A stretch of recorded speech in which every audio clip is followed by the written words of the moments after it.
Hello, everybody out there. This is Andre McCarter. Touch in a conversation with Andre McCarter. We're glad to have you today. We have a real special guest for you today. This gentleman telling a story that very few people in the world can tell. Everybody knows the history of Kobe Bryant, what he did for the Lakers, and all this great stuff he did here in Los Angeles. This gentleman knows what he did back home before Kobe was Kobe. Before he was that, the gentleman I'm about to introduce you here is a ball player himself, my son. And so he had a lot of pressure, just like Kobe did, playing for Jelly Bean Bryant, who was one of my teammates in the summer league and then enemies in regular high school ball. So we got a long lineage of history here, the people that's talking to you about Kobe. We know Kobe, and I know Kobe's family, his mom and dad, and I saw him, I knew where he was growing up at and the whole thing. But this young man, Omar Hatcher, he's a McCarter. This guy played with Kobe, was on his championship team when Kobe won before he left high school. So he had a good touch of Kobe, not only in school, but also on the playgrounds and things of that nature. So we're going to cover that now. I'm introducing to you, Omar. How you doing today, my brother? I'm good, man. How about yourself? All right, man. I'm good. You know I love you, right, man? Yeah, I love you too. All right. We got to get that straight. Okay. So today I wanted to talk about, like we said, Kobe Bryant, man. So give us a little bit about yourself, though. Where did you play ball, and how did you start off in basketball?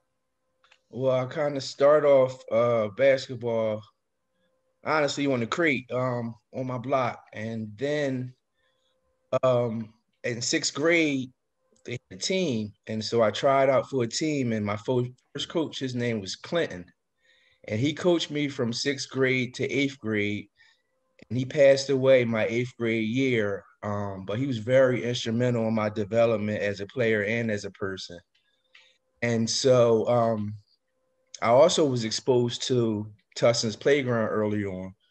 After I graduated from crate basketball to organized basketball with my school, St. Rose, which is a Catholic school, in the summer times I would go to Tustin Playground, and they had a Excuse me, legendary. Omar. I don't mean to cut your story off, but tell us a little bit. Where is Tuscan's playground located? Give us a little history of that before you go on. Okay, Tustin's Playground is in West Philadelphia, Overbrook section. It's right across the street from the legendary Overbrook High School. Okay. That Hey, that's my high school, man. Is it? Wow, what a coincidence. So I grew. My basketball passion kind of started right across the street from where you were legendary at. So as a seventh and eighth grader, I would go up Tustin in the summertime, and I had a great coach there, Mr. Brown, who coached us and taught us the fundamentals of basketball. And I think going into my ninth grade freshman year, if I'm not mistaken, a friend of mine, John Cox, and Sharif, they lived close to Tustin's playground as well, and they used to come up and play. And this one day, they brought their cousin, KOBE Bryant, came up to Tustin's playground and played with us. And that was my first time seeing Kobe play. And initially, he was very skilled. He was very fine-tuned. He didn't back down from older players, because remember in the playground, older guys used to try to push you and muscle you around. Of course. But with Kobe, he had a poker face the whole time, and he just was very skilled for his size. I mean, he could dribble, he could shoot and pass, and I was like, wow, this kid has some potential. So that was my first time meeting Kobe. John Cox and his What's brother. John Cox's middle name? John Cox's middle name? Yeah. I What they don't know. call him? It's Chubby. Yeah, Chubby Cox. Well, this is Chubby Cox's son, Right. John. Right. That's So what I was Chubby getting at. Cox's son brought That's what I was getting at. Okay, he's Chubby right. Cox's son. Yeah, we can't forget Chubby. Right. Right. So Chubby's son brought Kobe up. And like I said, man, he could use both hands. I mean, he could dribble, he could shoot. And I was like, wow, he's polished. Right. At the time, I could only go one way. Right. This dude was going both ways easily. Very skilled for his size, man. You really didn't see six guys handling and dribbling and shooting like that. Right. So right away, I knew he was special. And then I went to sophomore year at Carroll, wound up winning the Catholic League championship with them. And then after that, the summer going into my junior year, ironically, the Lower Marion coach see me playing at the legendary Narberth League. Mm-hmm. And my mom had gotten married and her husband moved her to Lower Marion. Mm-hmm. So it all kind of came together. The coach liked how I played and what I could bring. And then my mom wound up moving to Lower Marion with her husband. Right. So it went from me going to Carroll to now me going to Lower Marion. Mm. So let me ask you something. So when you get to Lower Marion, what did you notice besides Kobe's playing ability, but what did you notice? What was Kobe doing that might have been different than everybody else was doing? One day, it was in September, school had just started. I had missed an assignment and the teacher told me to come in at 6:30 to make it up and she would count it.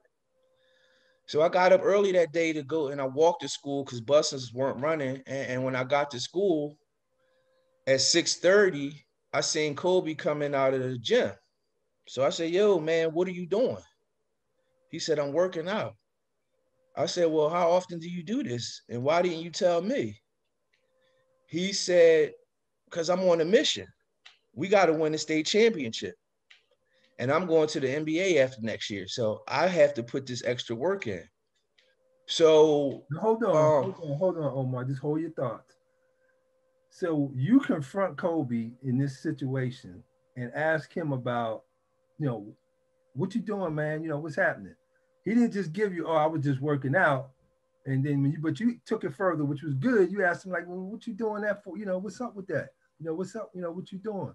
He's talking about, he says he's on a mission and that we have to win the state championship. And then I'm going to the NBA. So he already, at the beginning of his senior year, was already thinking about the move that ultimately happened. Already thinking. And so how did that affect you? How did that affect you? Well, that was the second time he told me, because he told me he went to ABCD camp, right? In the summer prior to his senior year. Okay, got it. He came back from ABCD. He said, oh, I'm going to the league. He said, I was killing them. So I said, oh, okay.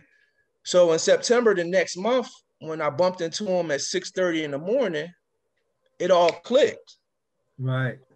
While nobody was looking, right, he was in the gym.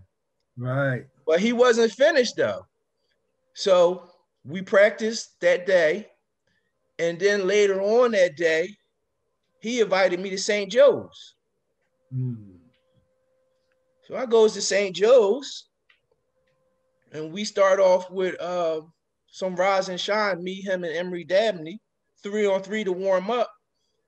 Next thing you know, the Sixers is coming in, and next thing you know, he's playing against Jerry Stackhouse and them. Wow. So his daily regimen was a 6 o'clock workout in the morning, a practice was with us at 3, in which he had such a passion to be first in everything. I mean, he was trying to be first in every sprint, every drill. And it was like, to me, it was refreshing because I thought I worked hard. Right. I mean, I played all day, every day, but I didn't get up at 6 in the morning. Right.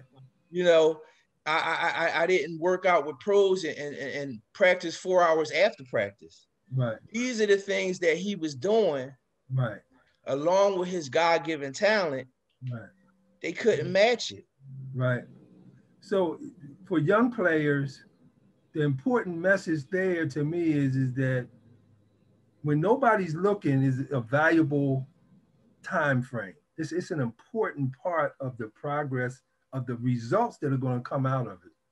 Because I know for myself, I used to work out kind of on that level that Kobe did. And I would have guys that were seasoned guys that played ball, and they come work out, and then I don't see them no more. And then when I run into, I say, hey, man, what happened? We supposed to be working out every day. They tell my man, Dre, you crazy, man. They weren't, excuse me, they wasn't willing to put that time in. Exactly. You know, so the point is that when you make your determination, you can't let anybody outwork you. Michael Jordan was the same way. A lot of people think, well, his guy's out doing commercials when he was real popular, but he would go hide out and do workouts when nobody was looking. So when he got in the center jump and the season started, he looking at guys, you've been out doing whatever you was doing. You was over, you only work 2 hours a day. I'm doing 6 hours a day. When you match up, it's almost like an unfair contest. So now you guys are going into the season, and then you kind of know what's on Kobe's mind. How did that impact the rest of you guys around him as far as him having his goal and trying to pull you guys in? How did that dynamic and chemistry all work of a guy who got one playing and the other guys may not be, you guys want to win and play. I mean, you ball players, everybody want to win. Everybody want to play good, play hard. But what was that chemistry that allowed you guys to still win when you got one guy who's trying to jump from high school all the way to the NBA? Well, it was a unique situation because we all had some individual talents, but we had to sacrifice those talents for the betterment of the team, and the key thing was to be ready. And that's what we were good at. When he threw us the ball, we were ready. We value possessions of basketballs because here's a guy who was unstoppable, right? And so when he did kick you the ball and he did swing you the ball and he did make a good basketball play, the way to reward him was to finish. Right. And so me and him was okay because I was a finisher. Right. And we had a trust that we had built up. And just the way we practiced and worked out and the drills we did, that game time, it kind of came natural. And to be honest with you, when your best player works so hard, it's kind of a dishonor not to work hard. Exactly. So it's like he set the standard, and you didn't want the repercussions of not living up to this standard because the guy worked so hard, man. You just felt compelled to match his intensity. Right. So we all bought in. And we just tried to stay prepared for when he called on us. Right. And not to fast forward too quick, but when it all was on the line and he called on us, we came through. Right. He didn't win a state championship 4 years out of his high school career. He won it one. Right. So, not to say the teams prior to us were better or worse. It's just that the team that won it, we were all able to sacrifice and put together what was needed to win, man. And I'm going to be honest with you, when a guy works that hard and he's really talented, it's kind of hard for you to not go up to that level. Yeah, that's funny, man, because, just speaking for myself, I mean, I was, a different player than Kobe because, Kobe could individually make things happen and win games. I won the games by working with other players and being able to, being a point guard and, a guard that could make other players better and all this kind of stuff like that. But that demand is the same demand I had on guys, and we all had to make sacrifices. And then when I went to college, I had to make sacrifices. But I grew up to win, to play to win. I didn't grow up to say how many points I can get, or, what I can do over here, but, to blend in to get the victory. That's the thing. And I think that's what you guys bought into that year. You were smart enough as a team and as players to say, okay, forget about my individual goals. we can ride this guy. And the fact that, you know, when he did get jammed up, he did make that pass or whatever, and you knew what you had to do when you got there, made the difference between you and the other teams, where it might have been just a little bit of chemistry problems. Maybe one or two guys didn't want to do that. It only takes one. Yeah, one Oh guy yeah. don't want to, that's a major part of that loop, playing time, that, you know, it's kind of like, I'm gonna get mine. Yeah, that's Kobe, but you know, they don't want to go with that route. The fact that you guys went with that is why Kobe probably was so excited when he realized he had a team of guys that was going to rally with what he brought, he understood what he brought to the table, and then move on. So when we have the announcement that Kobe was going to go to the NBA, you guys weren't surprised.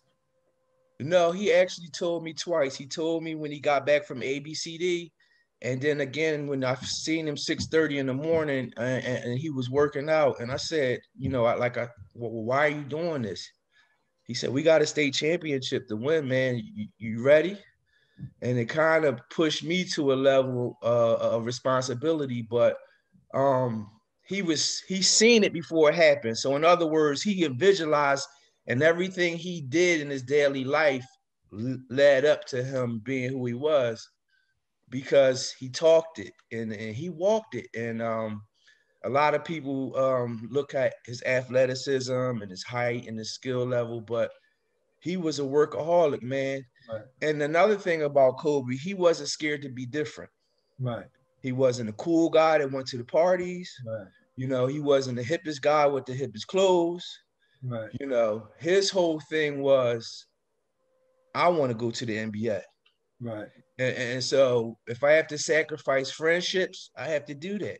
Right. If I have to be a square, I have to do that, because I have a mission at hand. And for me, it was very refreshing. And he took a liking to me because of who my dad is. And then plus I was an up and down player at that time. I was a fast break kind of player. So I would get out on the wings and run with him. Right. And so we had a thing. Right. So he knew that I was running that lane. That was a trust thing. Right. He knew if he got jammed up, O was going to be on the left wing, E was going to be on the right wing. Right. And we drilled that all year, and have it in the state championship game. He came down and I was running the left lane, and Right. he was running the right lane. We had did that over and over and over and over again. So when it happened, it's natural. Right. That's great, man. Now, that infusion into your game and your teammates' game, before I go on, I want to just talk about that team and those guys and the chemistry. Just give us a little bit, you know, about the people that were on that team and how you guys evolved as people going forward. We'll kind of jump ahead and then we'll come back to this point, but because I want to go out in your direction too. But right now, the guys that were on that team, tell us a little bit about their future careers and what they ended up, you know, doing. Some just a few guys, you know, maybe 3 or 4 guys. Yeah, we had you know, Emery went to junior college in California, Oxnard, with me, and then he finished up at Pitt. Okay. And who else? We had a Lahi, who was a little younger than us. Mm-hmm. I think he wound up going to Brown. He was about 6'7", 6'8", good hands, good feet. He went to Brown. Let's see. A couple other guys may have played D2 or D3 ball from that team. But I think me, Emery, Alahi were the main ones that went on ahead to the next level and got to play. Now, take it one step further and dig out into careers. Like, you know, what does, like, Emery, you, the other kids, you know, what happened in life with you guys from that experience in building who you were and the standard that Kobe put you in? What did you learn from it to take you into your personal life, even beyond basketball? Okay, so you got to remember, we lost 3 games that year. I think we lost 3 games. Right. We lost the Roman Catholic, and we lost to 2 teams at the tournament in South Carolina we went to, right? Mm-hmm. And so those losses were very instrumental because we learned resilience, Right. you know, and in life you have to be resilient. Right. You're going to come up against some tough things and you're going to have the ability to dust yourself off and try again.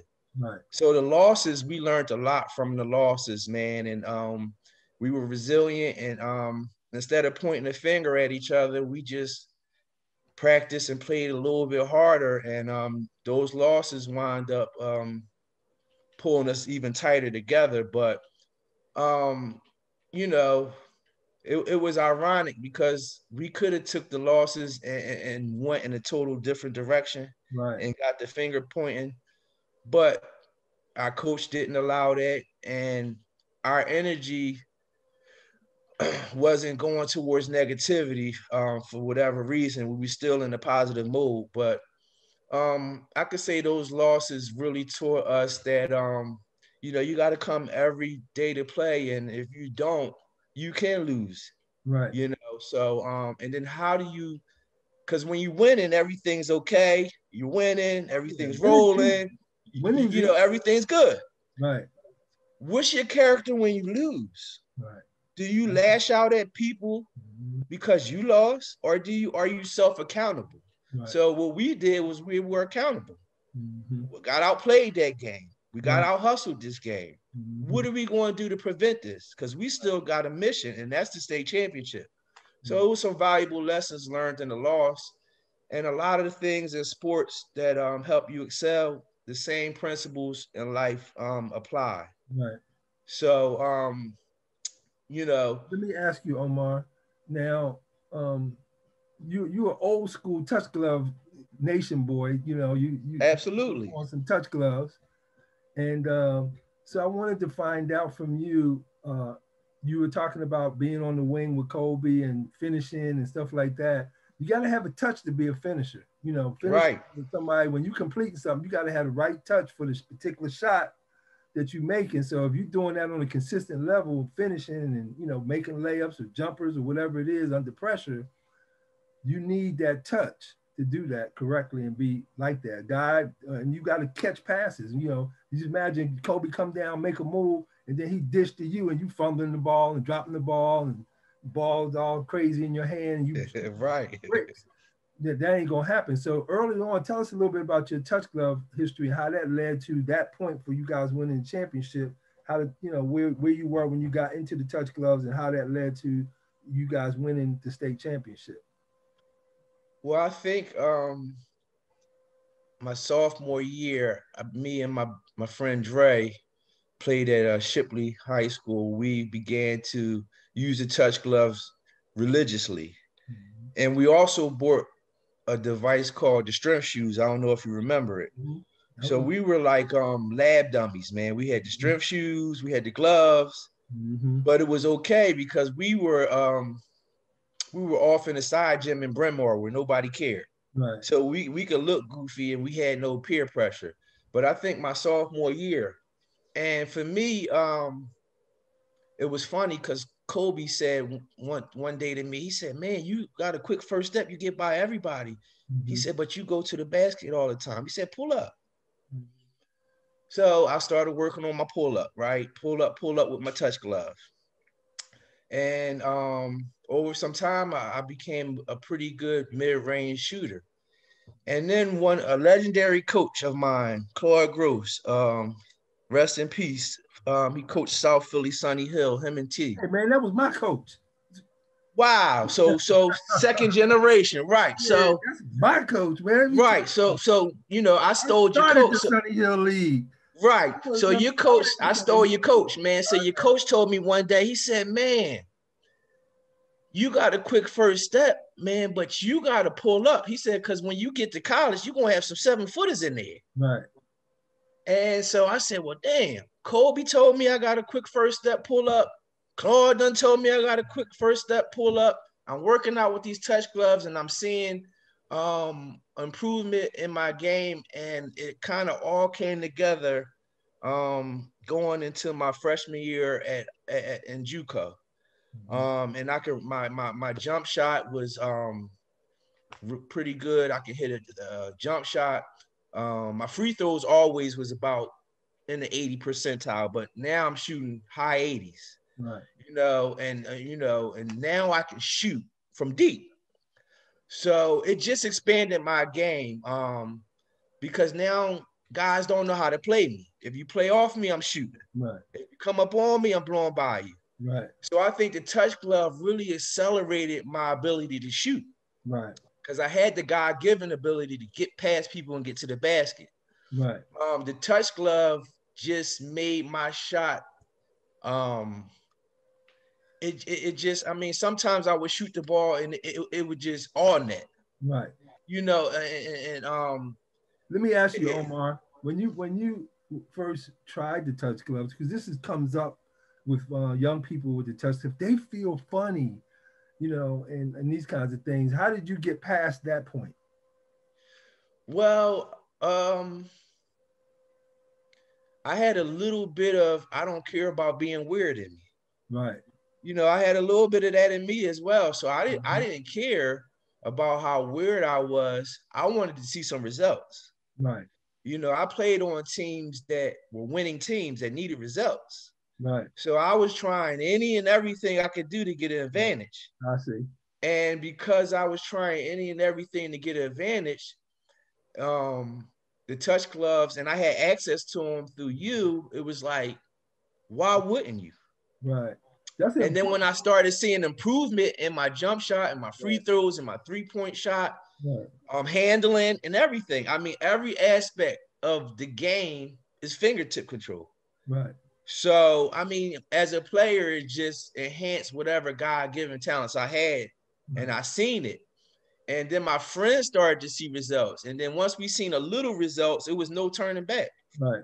I got you. That's a good, see, your mindset. But when touch gloves first came out, that was one of the problems.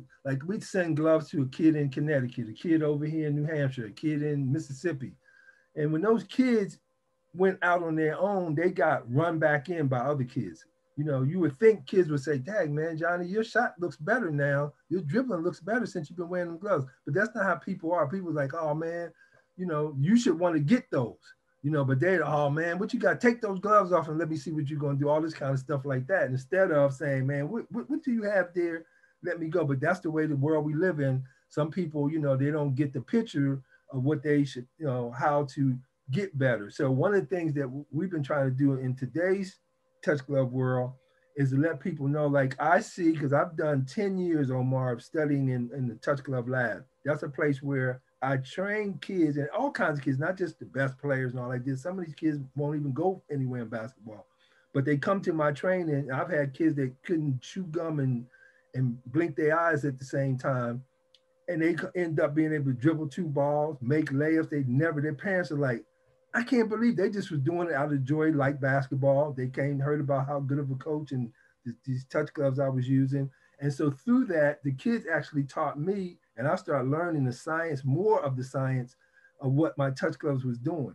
And so over the years now, I've realized that the most players reach a ceiling in things that they're doing. And so when I look at young players today, I say, hey, man, you've been shooting whatever you shoot from the 3-point line for the last 3 years. This is without even knowing.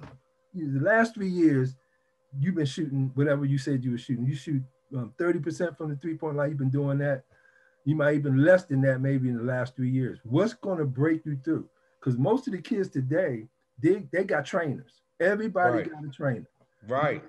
So it's nothing against trainers. We love trainers. We want trainers to be involved with the touch gloves.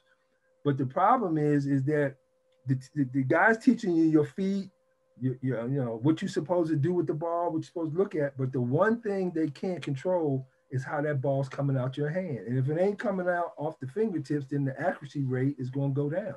So the basketball is supposed to be on your fingertips. See, it's supposed to be some space under there. If you don't have that, you see guys shooting like that, that's okay. But the problem is once the ball starts leaving your hand, see how that thumb and baby finger come off the ball before the release, you lose some control. But if you shoot on your fingertips, the ball is set in your hand. And so when you follow through, it's coming right off the fingertips and the thumb is still attached to the ball. You have great control of the ball. So that has a lot to do with it. And then once, what the touch glove does is just cut off all your feelings. It doesn't allow any of the negative things, because there's things that you do when you release the ball that the eye can't see, Omar. You know, there's things, that's what it was doing for you. There was things that you might have been doing on your shot before when it was coming out your hand. It could have been coming off the side of your hand, coming off different fingers. You couldn't figure out exactly what it was because you can't see it. And that's what happens with trainers too. So they have a guy, he's shooting pretty good shooter. But I always ask him, I said, well, how come he's not making more of those shots? That shot looked pretty. Something's wrong. So I said, but if you put the touch gloves on, it'll go find it. Whatever it is, the touch glove will go and find it. That's what I have a patent for, because it scientifically knows how it has self-correcting technology in it. That's my secret formula of touch gloves, is self-correcting technology. And that technology will cut off sensory feelings and only send the information of the fingertips to the brain. Thus, that makes and develops new muscle memory for you. And that new muscle memory is what captures everything you do in the game of basketball is captured. So once the brain keeps hearing fingertips, you dribbling the ball, fingertips, fingertips, you catching the ball, fingertips, fingertips, you getting a rebound, fingertips, fingertips, you steal the ball, fingertips, fingertips, you know, you're shooting threes, free throws, it's all fingertips. So your brain is saying, hey, this is a fingertip nut. That's all information I'm getting up here. And so what happens? It becomes more sensitive. And that's when people say, oh man, he got a soft shot, a soft touch. And so one of my things, Omar, right now is that in basketball, that touch is the most dominant force in the game. What do you think about it, making a statement like that? In today's basketball game, having to shoot the three, being 7 foot and having to dribble, shoot the ball from three, you know, make free throws, catch lobs. And I'm saying that the touch is the most dominant force. In other words, it's an equalizer to allow you to play basketball like a Steve Nash, who never dunked the ball, wasn't an athlete, was the MVP in the NBA 2 times when LeBron James was in the NBA. You know what I mean? One of the most athletic people in the history of the game. But this guy ain't dunking nothing, but his passes got touched. His shot got touched. You know what I mean? His handles, every time he putting the ball down, he got touch on it. So what do you say about, to young people out here, about the importance, if they can get more touch, how valuable is that to you? I'm gonna give you a quick scenario. I coach JV basketball, right? And one of my JV players was a freshman. He was a guard. And he faithfully wore the touch gloves. I mean, in practice, after practice, I mean, he was faithful. He would email me, coach, I'm working out with my touch gloves. So this year, you know, with COVID and everything, things is kind of slow, but we're still having practice at my school, even though no games are scheduled, right? So I'm looking for my guy to come back. He'll be a sophomore this year. So I goes over to the varsity coach. I said, well, where's such and such? He said, oh, well, he's coming up with us this year. I said, oh, well, what changed? He said, man, he doesn't turn the ball over. He shoots well. He's, you know, right. I need him. Ball over. I just can't get him to turn the ball over. And I'm like, interesting, because out of all the guys that got exposed to the touch glove, he was the one that wore him all through practice, right, after practice, and he would email me and let me know, coach, I'm doing the drills you showed me with my touch glove, and actually I had to give him a second pair. Mm-hmm. So for him to jump from how he was as a freshman, which was solid, to start getting ready to be the starting point guard over some seniors, right, as a sophomore, wow, something happened. Yeah. Work got put in. Touch glove.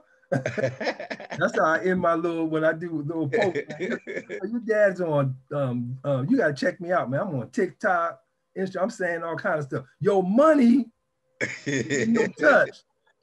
Your scholarship is in your touch. That's right. I'm telling them young boys, hey, man, I'm telling you, man, your money is in your touch. What money? The scholarship money. Trying to make the varsity money. Trying to make the freshman team money. Trying to just be the best player among your friends. Right. That's your money. Your money is in your touch, man. These right here. Okay. And this is going to get you there. So, and I asked one kid on the interview, I said, man, how much you pay for your sneaks? He's talking about, coach, I think I pay about $125. I said, what do sneaks do for you? Oh, they let you look good. I said, oh, for the girls, I understand, man. Yeah, you got to be cool, make sure you look cool for the girls. I said, but in basketball, I ain't doing nothing for you, man. You need to invest some real money to get some work out of this money you putting in. You know what I mean? But anyway, so Omar, I want to jump to you a little bit more. So now you go on and play JUCO out at Oxnard. And fortunately for me, I was able to, see all your games and go to practice. It was one of those times when I was available to do it. So I got a chance to see a good part of your career. And I want to talk about some of the father-son things. But a lot of kids now, like I'll be training a kid and the dad will come over and says, man, I've been telling Jimmy that the whole time about he needs to do this and that and other. And, we realized that kids don't listen to their fathers. Right.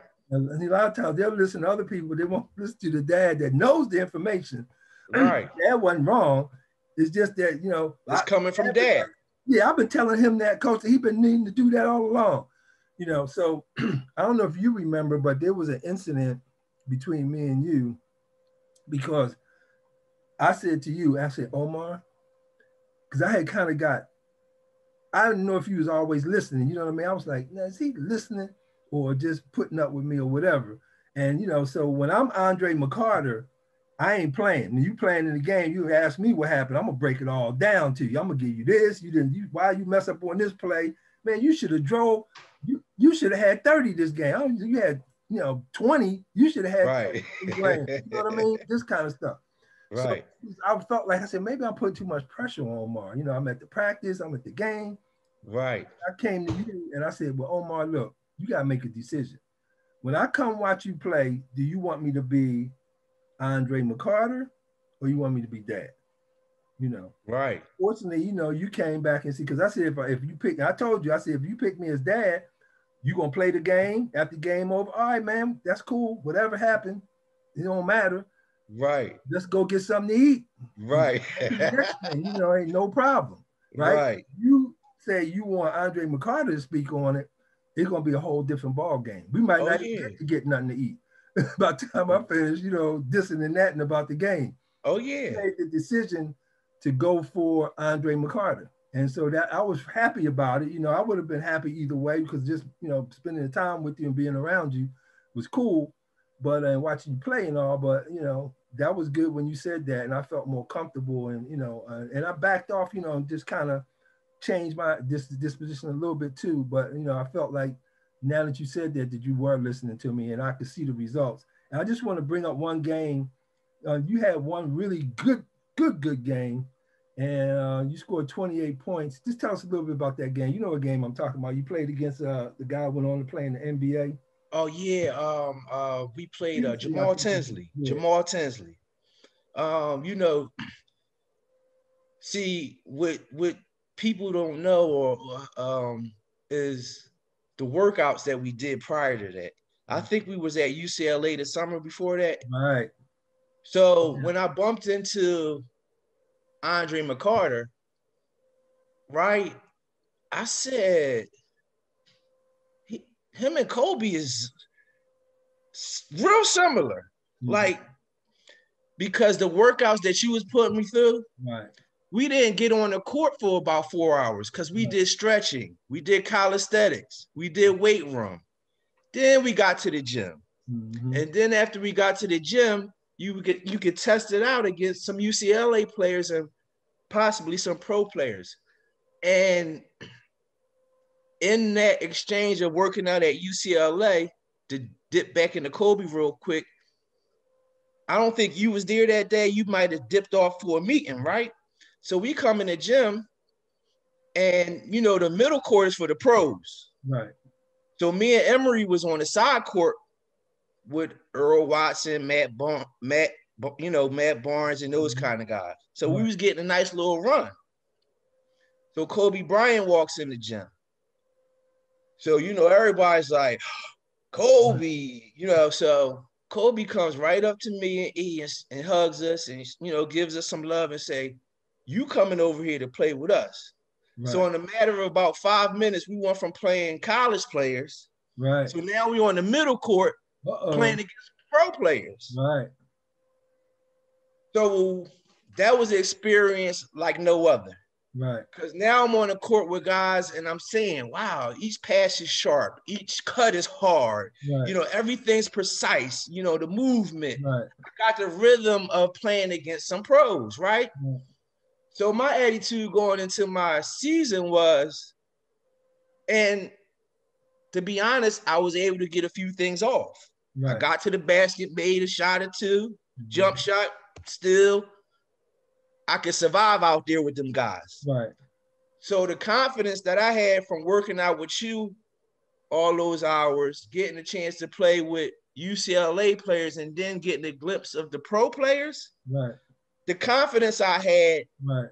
So when my coach was telling me about the game, at the time, I might have been maybe the third leading scorer in the state at the time, something like that. He said, but Omar, this guy you can ready play tonight is leading the state in assists. Right. And he's averaging a triple-double. Right. And he's the #1 point guard in the state. Right. So I took it as a challenge. Right.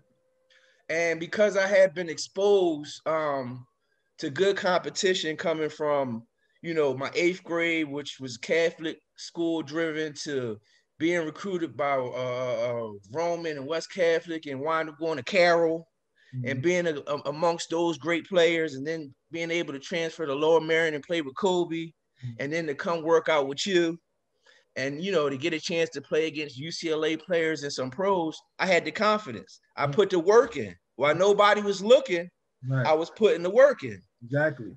So when I got to Jamal Tinsley, it was like, let's go. Right. And so we won at it, man, and we went back and forth. And it was funny, man, when we were slapping hands at the end of the game, he pulled me to the side. He said, man, where are you from?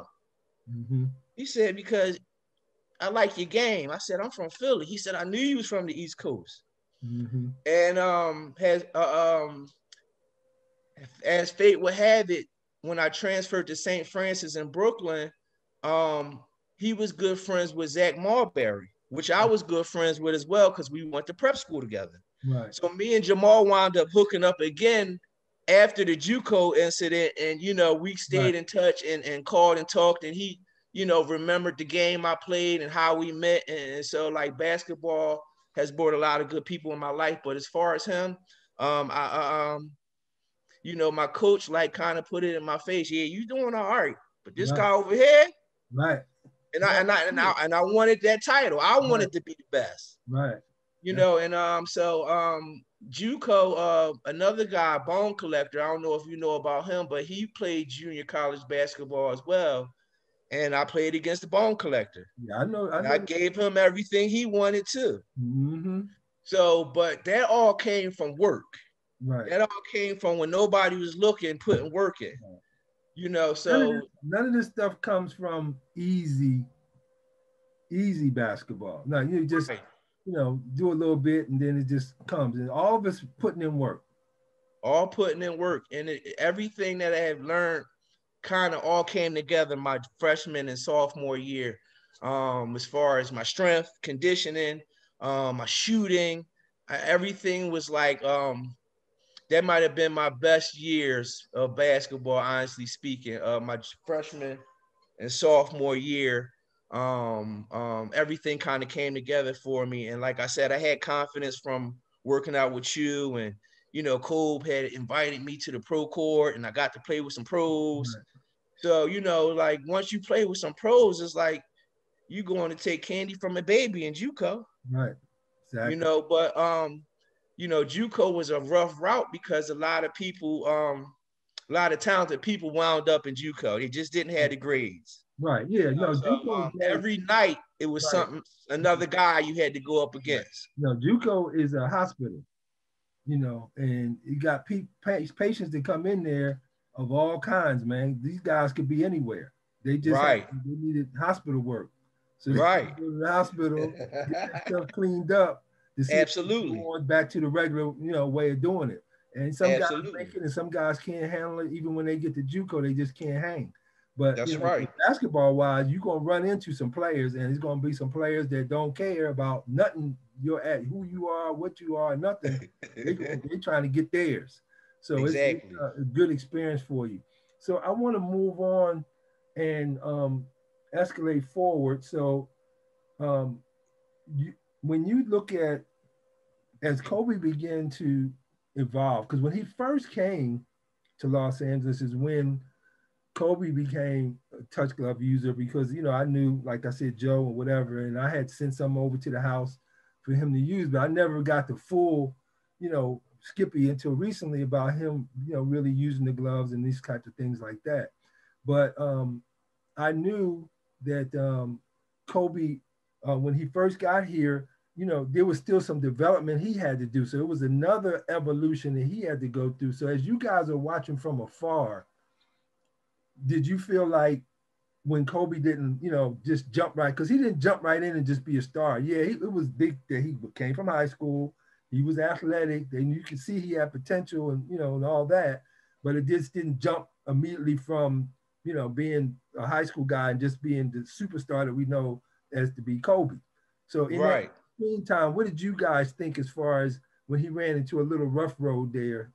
What were you guys thinking from afar about what was going to happen? Well, for me, just me transitioning from junior college to Division 1, you know, you know, so the talent's going to be different.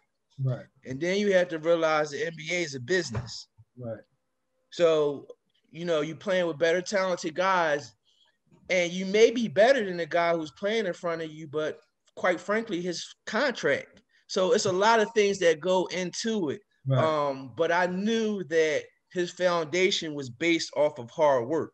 right, So I knew over time right, things were going to go his way yeah, because he wasn't going to stop working out. right, He wasn't going to stop when nobody was looking, because when he got to the NBA, you didn't hear about Kobe going to party. You didn't right, hear about Kobe hanging out here and hanging there and going there. right, He was working out on his road trips, right, while everybody else was going to party.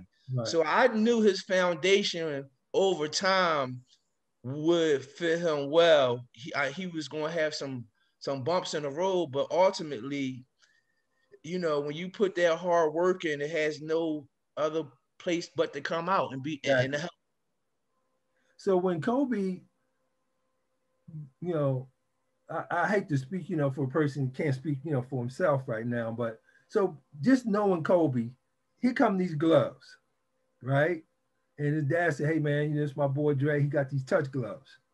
And when Kobe realized, because we have a 5-second test, so no matter if I'm there to orchestrate it or not, when you first put on the touch gloves, your first one or two dribbles or whatever you do with them, you notice right away. He said, "Dang, I can't feel nothing but I can't even feel the ball except for my fingertips." So you kind of Right, feel that right away.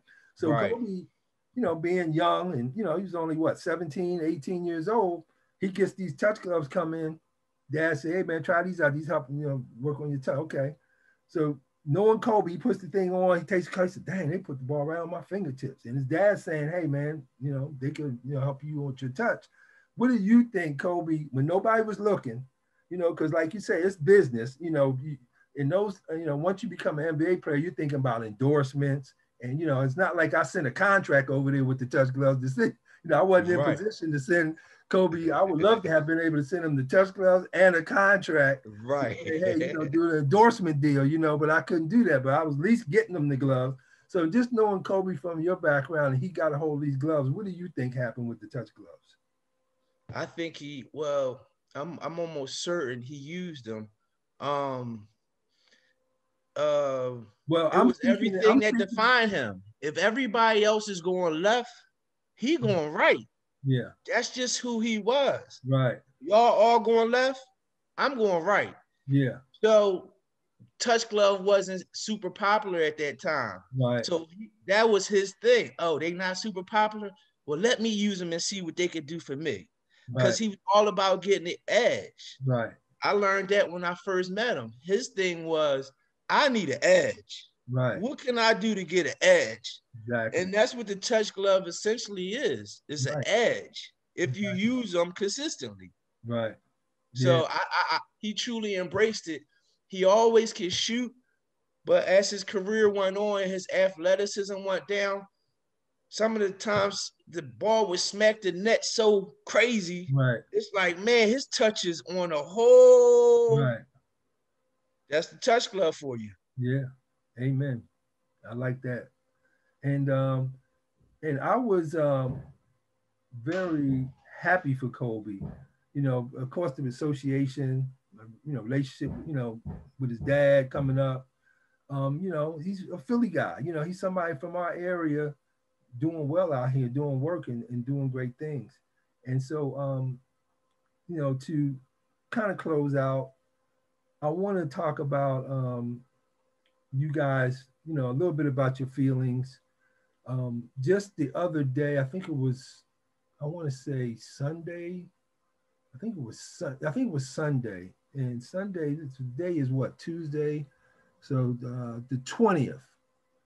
I think it was the 20th. So I'm watching a program that's very popular. One of the sportscasters out here, his name is Jim Hill. And he's very popular, been here, you know, like probably 30 years or more. You know, African-American man, but you know, he's the man. Like if they have an interview, like if say the anybody, Lakers are playing, the Dodgers are playing, Jim Hill gets to ask the first question. That's how big he is. All the other reporters there, they can't ask no question to Jim Hill gets to ask the first question of the person, whoever it is. So that's big time. So anyway, right. He had this spot on Kobe Sunday. And I said I was going to bring it up today. And it was a celebration of him getting 62 points in the game. And they were just talking about, you know, all the things he was doing. They showed some clips. It was, you know, just amazing, that game where he just lit them up. You know, he was such a, you know, just a scoring machine. And then he knew how to keep his foot on your neck. And excuse me. And the celebration of that, to me, when you talk about the edge, is one of the things that I liked about Kobe. He kept his foot on the opponent's neck. See, a lot of guys, they get, you know, some buckets and do some things, and they kind of relax. Now, here come Kobe again. You know, he done bust me up 4 or 5 times, Kobe. I mean, you have to do it again, you know, but right. He's coming. You know, right. Yeah, I'm not resting on the 15 I just drilled on you. I'm going to come back with some more till the clock is going down. Oh, so, yeah. That's a powerful part to add to what you're saying is, you know, is to have that tenacity. So when you look at basketball, Omar, and you look at today's game and the mentality that's in the game, some of the missing links is, one, understanding the value of touch. You know, how, even though touch was important in your generation, Kobe generation, my generation, touch is much more valuable now because of the amount of money players get and because of what they're asking you to do in the game. So I see the game of basketball, my next vision of the game of basketball is that there's a 4-point shot. That's what my asset is I'm a visionary in seeing the next things that I see coming, because the touch cups have made me study the game on a level that's just different, you know, more of a scientific point of view. Hold on for a second, Omar. And that scientific point of view helps, excuse me, let me get my, excuse me, folks, helps me get my, bring my view to a perspective on where the game is going. So with Lillard and Steph Curry and some of these guys that are on I have kind of like a touch team, shooters. You got Lillard and some of these guys, man, they're pulling up. Even LeBron is just pulling up at the signs back there from near the half court. Right.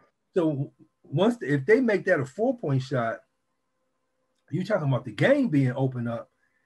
The game looks like it's going to go, before it gets back to, I think it's going to be an evolution in the circle. But before that circle happens, it's going to go even further out than where we are now. It's going to get, because guys, Lillard's talking about his trainer working with him, and his touch is getting better, and he's now able to pull up from these distances that he's practicing that. You right. know? See, he's practicing to shoot that far out.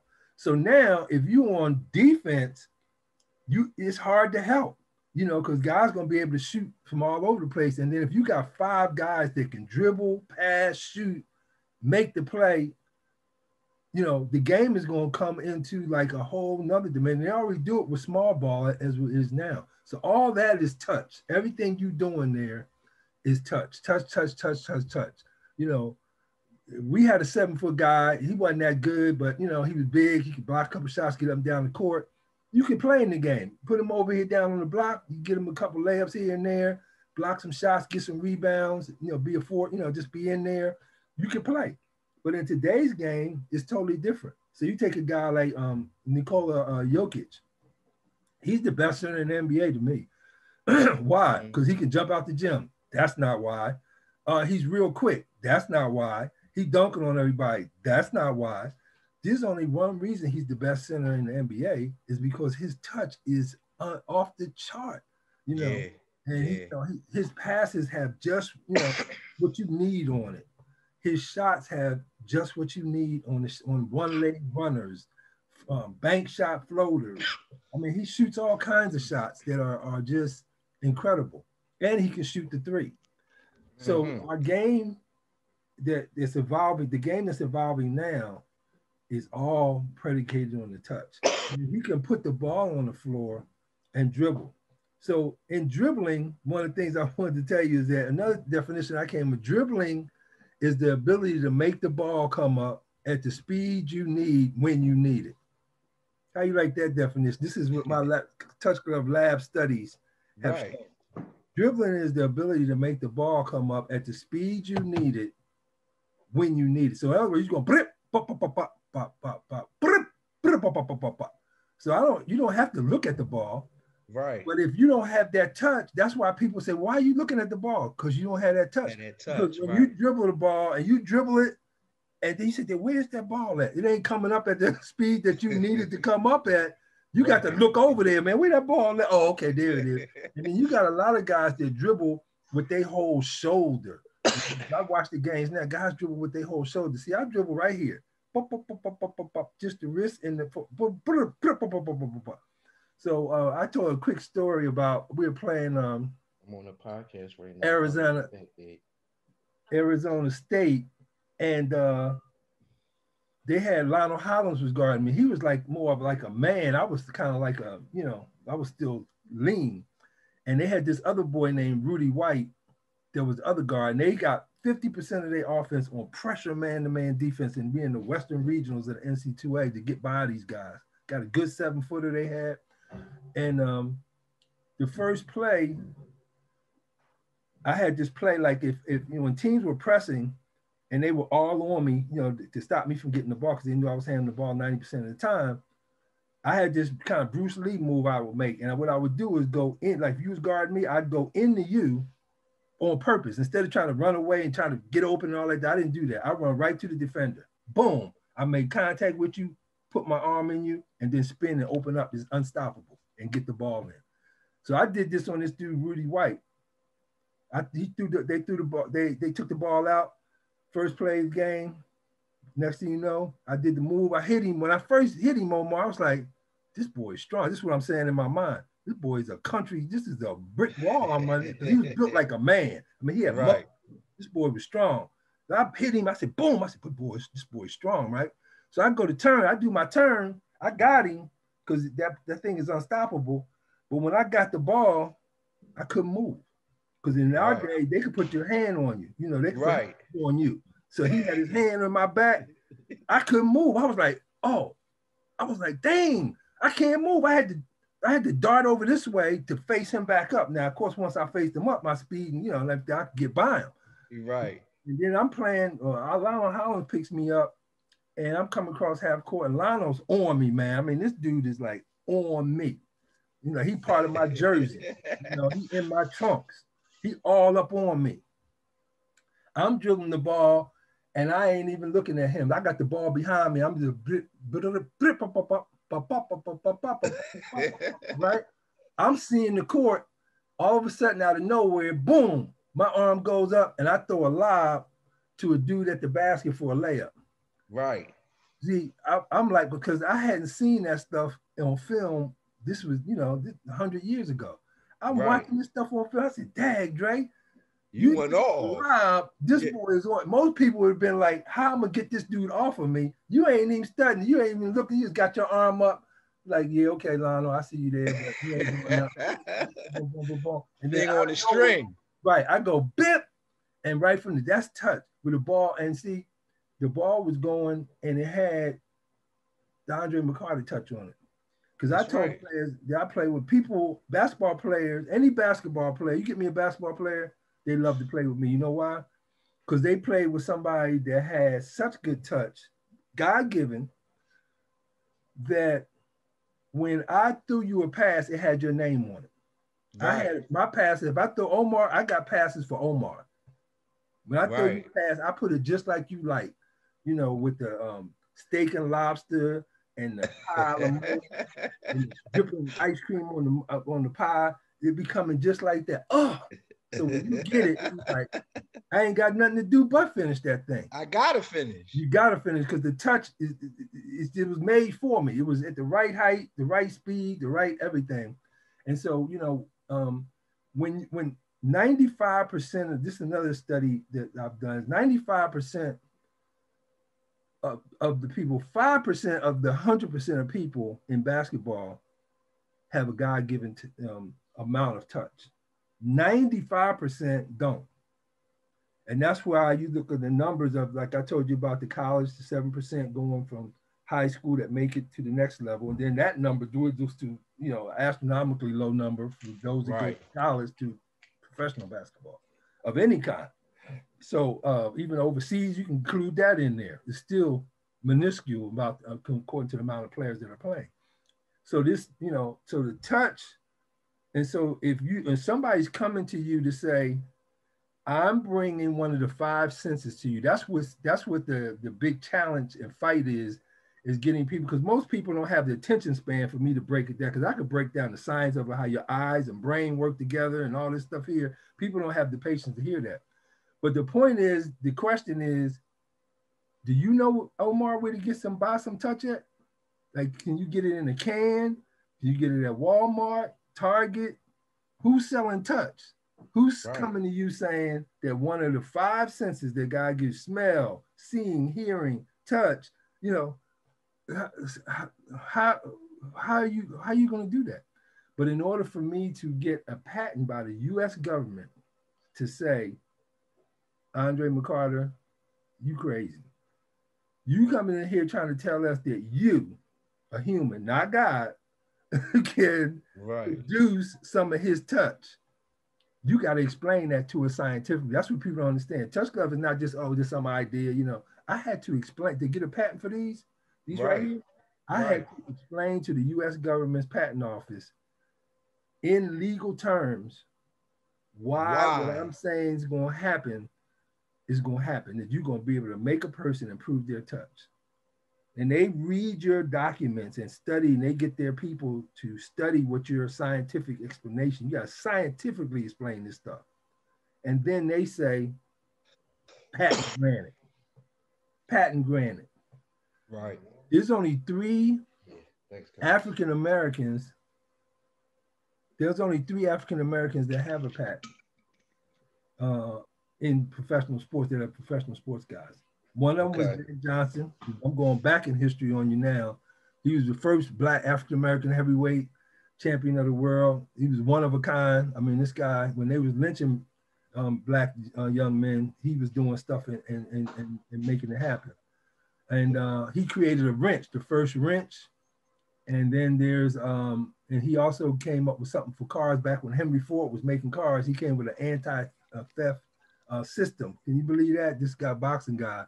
And then there's a guy now that's from the NFL, and he created these, you know how you barbecue spare ribs? He came up with a system that allows you to be able to go in and debone the thing. They take the bones out without destroying the pattern of the barbecue.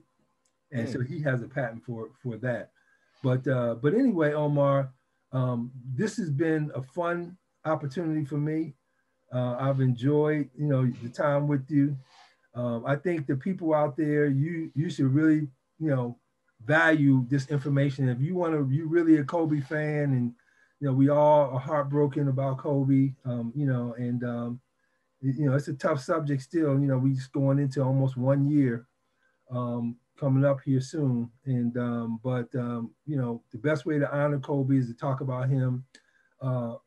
Kobe also started training people and he was giving back to people, and that's what I want to do in similar things with Kobe's name on it too. That's one of the things I'm thinking about, because he wanted to train and pass on that information and knowledge that he learned in the game, and show guys to play the game the right way, and also help guys develop their mental part of their game. And I appreciated that about him. I appreciate you, love you, and I want to thank you for taking time to come on Touch In and make our show extra special. This is a special show because we got to go into a young man, Omar, and also Kobe, who we all loved and appreciated and just enjoyed. The stuff he was doing, like him or hate him, he was putting in the work, and that's the main key that we can say about Kobe. He was putting in the work. Like they say now, he was grinding it out. Right. And real quick, the Mamba mentality, right, that he came up with, I was a part of that development. Wow. Right? And so I use that development in my daily life, right? Mm-hmm. Real quick, man, how God works in mysterious ways. I went and ordered a breakfast sandwich, right? Mm-hmm. And this was a little bit after Kobe went home, about 2-3 weeks after he went home. So I go to the breakfast spot to pick up my breakfast because it's COVID. There's no dining in. You got to pick everything up. So when I get to pick my food up, she said, "What did you get?" I said, "I got a turkey, bacon, egg, and cheese." She said, "Oh, you're number 24. So that was that day. That was on a Sunday. So Monday, I went to the Acme on City Line Avenue, and I get out the car. We got masks on. You can't really see who's who. Right. But I'm looking at this guy coming out the supermarket with this walk and his curly hair. So I say, "John." So it's Chubby Cox's son, John Cox. So he turns around. I said, "Send your family my condolences. I love you." We hugged and embraced. So I said, after that exchange, I said, "Kobe, I got it. Mamba mentality." Mm-hmm. Yesterday, I ordered a breakfast sandwich and I was 24. Today, I see your cousin at the supermarket, give him some love and pass off my love to the family. And so for me, it's like, okay, I'm going to keep that Mamba mentality alive, man. I got you. All right, man. What a story. Thank you. What a note to end on. Thank you for coming out, listening to Touch In. Hope you gained some more knowledge about Kobe. And we appreciate him. We appreciate you, Omar. We're closing out on Touch In. Thank you for everything. See you next time. Touch In, a conversation with Andre McCarter. We're out. All right. Okay, bye.